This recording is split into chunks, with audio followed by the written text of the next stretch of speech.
Bismillahirrahmanirrahim. Assalamualaikum warahmatullahi wabarakatuh. Syukur alhamdulillah kita berjumpa lagi di channel ini. Salawat dan salam tak lupa kita sanjung sajikan ke pangkuan Nabi besar Muhammad sallallahu alaihi wasallam. Allahumma sholli ala Sayyidina Muhammad wa ala ali Sayyidina Muhammad. Saudara-saudara yang dirahmati Allah, hari ini kita akan membahas sebuah topik yang sangat menggetarkan hati tentang golongan manusia yang akan dilempar ke neraka tanpa melalui proses hisab atau perhitungan amal. Allah Subhanahu wa Ta'ala berfirman dalam Al-Quran, Surah Al-A'raf ayat 179. Dan sesungguhnya kami jadikan untuk isi neraka jahanam kebanyakan dari jin dan manusia. Mereka mempunyai hati, tetapi tidak dipergunakannya untuk memahami ayat-ayat Allah. Dan mereka mempunyai mata, tetapi tidak dipergunakannya untuk melihat tanda-tanda kekuasaan Allah. Dan mereka mempunyai telinga, tetapi tidak dipergunakannya untuk mendengar ayat-ayat Allah. Mereka itu sebagai binatang ternak, bahkan mereka lebih sesat lagi. Mereka itulah orang-orang yang lalai. Imam Al-Ghazali dalam kitabnya yang agung, Ihya Ulumuddin, menjelaskan bahwa tidak semua manusia akan melalui proses hisab yang sama di hari kiamat. Ada golongan tertentu yang begitu tenggelamnya dalam kesesatan, sehingga mereka langsung dilemparkan ke neraka tanpa perhitungan amal. Rasulullah Shallallahu Alaihi Wasallam bersabda dalam hadis yang diriwayatkan oleh Imam Ahmad, sesungguhnya Allah telah menciptakan untuk neraka ahli-ahlinya. Mereka tidak akan keluar darinya selama-lamanya. Ini bukan tentang takdir yang tidak adil, tetapi tentang pilihan-pilihan yang dibuat manusia dengan kehendak bebasnya, hingga hati mereka tertutup rapat dari hidayah Allah. Golongan yang pertama adalah simbol maksiat tanpa taubat. Golongan pertama adalah mereka yang menjadi simbol kemaksiatan dan tidak pernah menyesal. Mereka ini bukan hanya melakukan dosa, tetapi menjadikan dosa sebagai identitas dan kebanggaan mereka. Allah Subhanahu wa Ta'ala berfirman dalam surah An-Nisa ayat 168-169. Sesungguhnya orang-orang yang kafir dan berbuat zalim, Allah sesekali tidak akan mengampuni mereka dan tidak pula akan menunjukkan jalan kepada mereka kecuali jalan ke neraka jahanam. Mereka kekal di dalamnya selama-lamanya, dan yang demikian itu adalah mudah bagi Allah. Ciri-ciri golongan ini adalah mereka melakukan maksiat di hadapan umum tanpa rasa malu, mengajak orang lain untuk ikut dalam kemaksiatan. Ketika dinasihati, mereka malah semakin keras kepala. Hati mereka telah mati, tidak merasakan getaran iman sama sekali. Imam Al-Ghazali menjelaskan, ketika seseorang terus-menerus melakukan maksiat tanpa bertobat, maka hatinya akan mengeras seperti batu, bahkan lebih keras lagi. Pada titik ini, pintu taubat masih terbuka, tetapi keinginan untuk bertaubat telah mati dalam hatinya. Contoh dalam sejarah adalah Fir'aun, yang meskipun telah melihat mukjizat-mukjizat yang jelas, tetap dalam kesombongan dan penindasan hingga akhir hayatnya. Golongan yang kedua adalah menghalalkan haram dengan ilmu palsu. Golongan yang kedua adalah menghalalkan yang haram dengan menggunakan ilmu palsu atau penafsiran yang menyesatkan. Allah Subhanahu wa Ta'ala berfirman dalam surah Al-Baqarah ayat 79.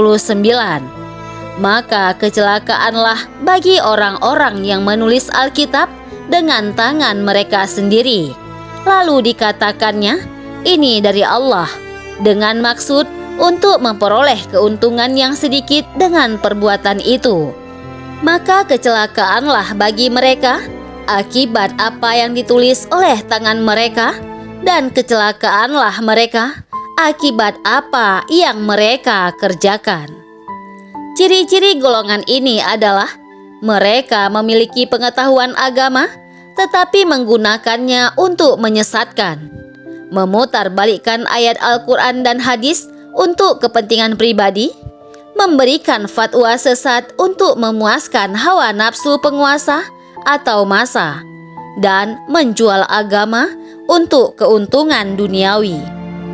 Rasulullah SAW bersabda, "Sesungguhnya yang paling aku takutkan atas umatku adalah pemimpin-pemimpin yang menyesatkan." Hadis riwayat Abu Daud.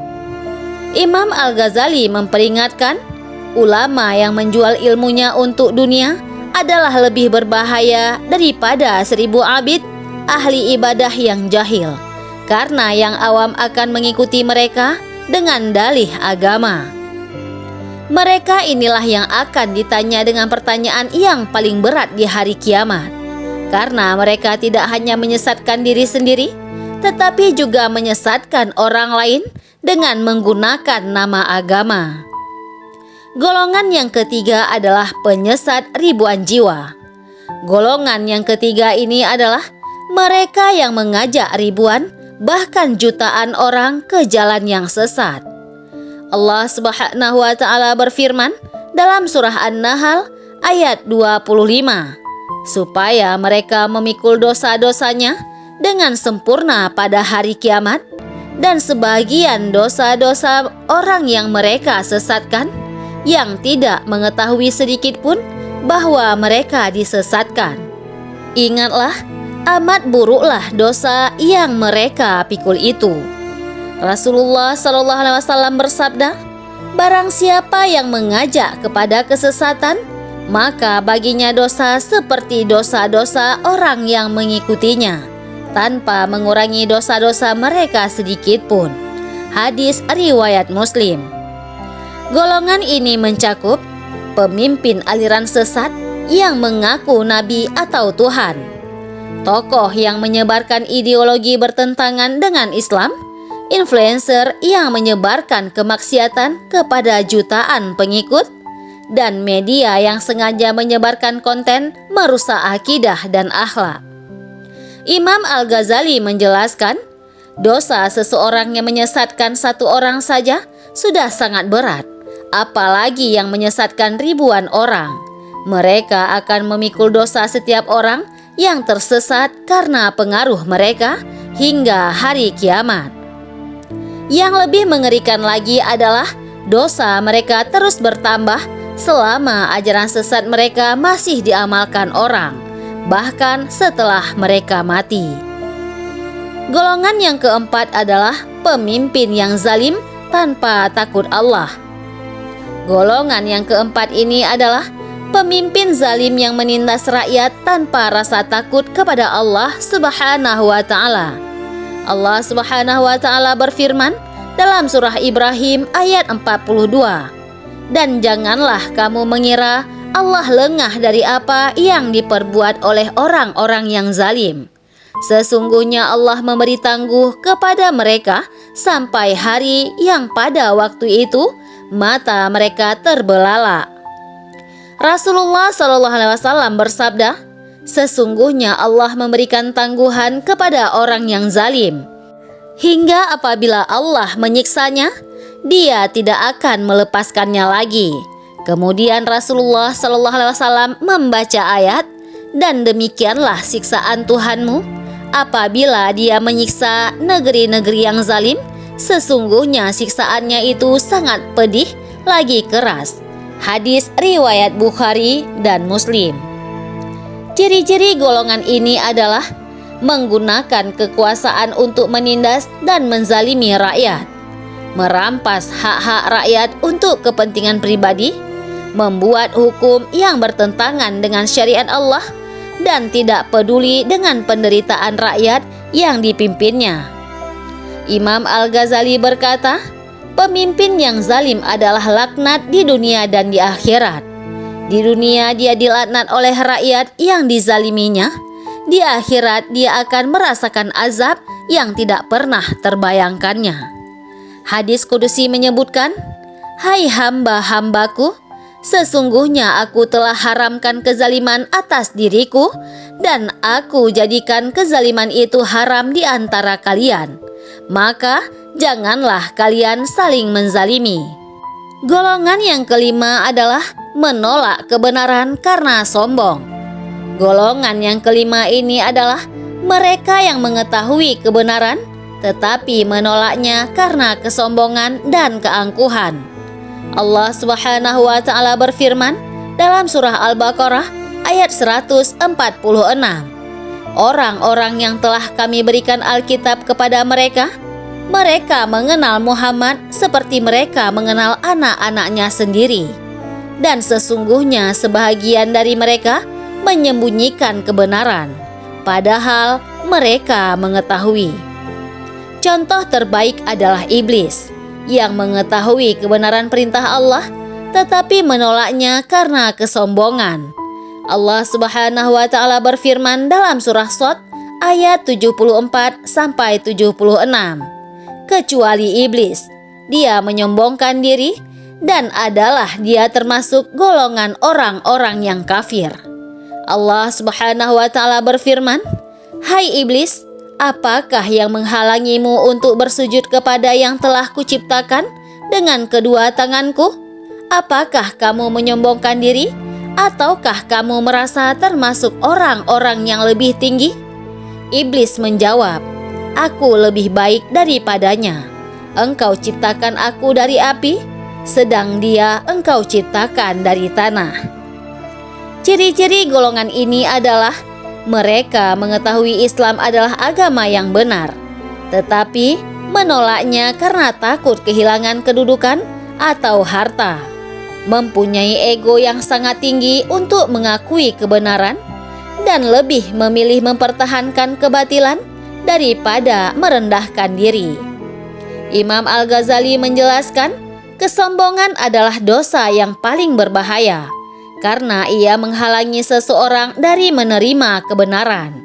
Orang yang sombong tidak akan masuk surga meskipun seberat biji sawi. Rasulullah SAW bersabda, "Tidak akan masuk surga orang yang di dalam hatinya terdapat kesombongan sebesar biji sawi." Hadis riwayat Muslim. Saudaraku yang Allah muliakan, kelima golongan ini adalah gambaran nyata tentang bahayanya ketika hati manusia tertutup dari hidayah Allah. Mereka semua memiliki satu kesamaan, pilihan sadar untuk menolak kebenaran.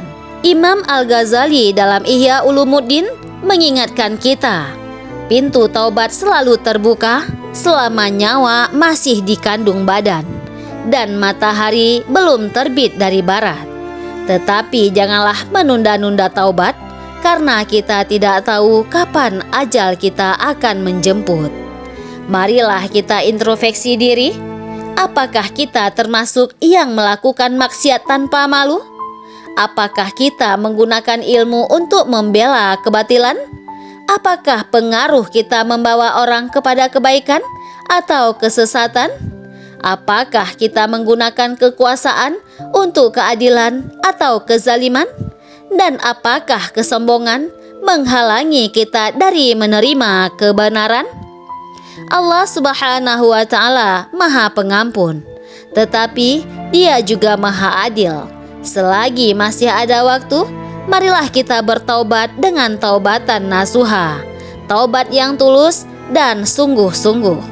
Semoga Allah Subhanahu wa taala melindungi kita semua dari menjadi bagian kelima golongan yang malang ini, dan semoga kita termasuk dalam golongan orang-orang yang beriman dan beramal soleh.